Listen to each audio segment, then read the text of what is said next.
Good afternoon, this is your 4 o'clock bulletin. I'm Ralph Gilsenan. And I'm Emma Calder, and here are today's top stories. We start with what is being called a constitutional crisis in Parliament. In dramatic scenes yesterday, the House of Lords voted against the government's plans to cut tax credits. Critics of the new legislation suggested it would leave working families thousands of pounds a year worse off. But the Chancellor, George Osborne, says the cuts are necessary to control the welfare bill.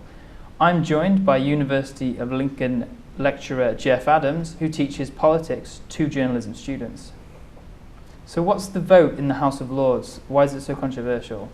Well, the Conservatives are saying that it's controversial because they believe it's against a convention to for the House of Lords, what they call the second house in Parliament, to interfere in what they consider to be a financial matter.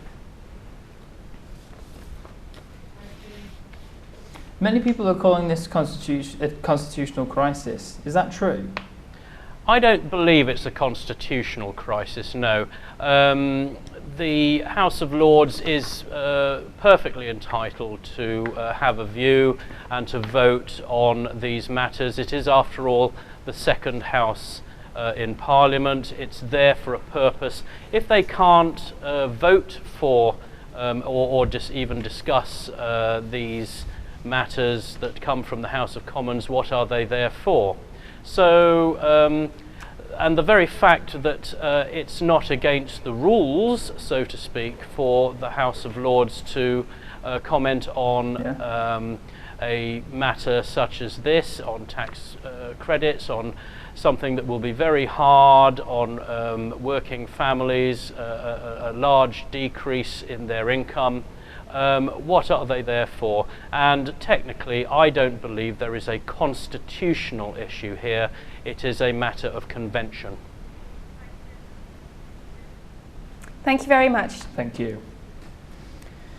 Changes to the University Admissions Company, UCAS, are making changes to the application process. UCAS are to enforce anonymity when applying for university due to concerns of discrimination towards ethnic minority groups. UCAS, which deals with the majority of university applications, have said they will make this change by 2017. Daniel Kahn has more on the story. In addition to anonymity through university applications, graduates looking for jobs will also have their details kept secret. Employers such as the BBC, the NHS and the Civil Service have all agreed in keeping applicants' names kept private. The Prime Minister said he wants to deliver equality for those who've got the grades, have the skills and have shown determination required to succeed. David Cameron has said that applications without names on them could help increase participation in higher education from ethnic minority groups. The number of students from ethnic minorities has increased from 20.9% in 2006 to 34.3% in 2014. This is a proportional increase of 64%.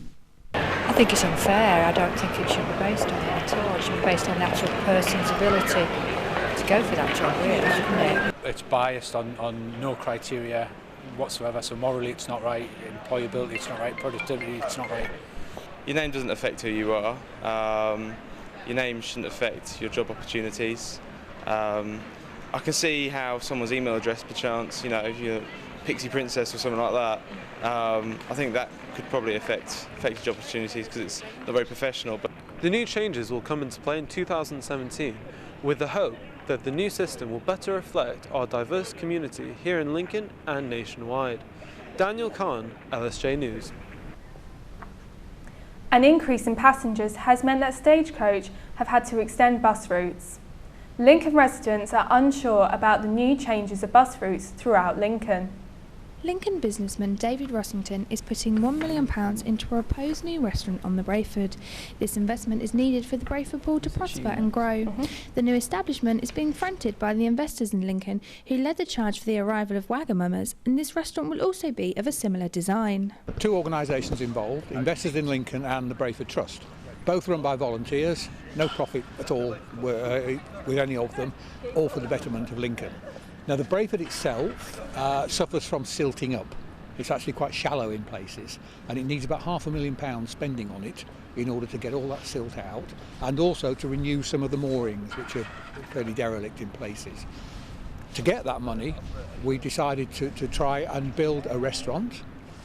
Once the restaurant's built and it'll be rented to someone, provide an income stream, might be sold as an investment. Either way it's to create money for the Brayford Trust to use to maintain the Brayford. So if we want to see the Brayford in future, we have to raise that money, and it's all about maintaining the pool. The restaurant will replace a viewing platform that has been deemed unsafe and will need replacing. Many businesses on the Brayford feel that this would be a bad idea.